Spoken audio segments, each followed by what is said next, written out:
भगवान कहते कहते कौन आत्मसंयमी एक शांत भाव दुई आत्मसंयमी तीन तपस्या चार पवित्रता पांच रोज सहिष्णुता छह रोज साधुता सात रोज ज्ञान आठ रहा कौन विज्ञान नौ रहा धर्म परायण एला ब्राह्मणर गुण ज्ञान आ विज्ञान शास्त्र ज्ञान आ अनुभूति हूँ विज्ञान सहिष्णुता ब्राह्मण तो सहब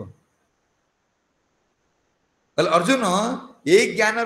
जीवर अज्ञानता दूर हो स्थिति के आसीज भर यही गुण सब कौन प्रकाश पाइब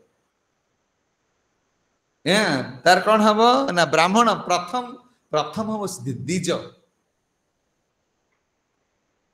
द्विज कौन बोले ब्राह्मण कुकुल जन्म ब्राह्मण ताक पुणी संस्कार कहीं कर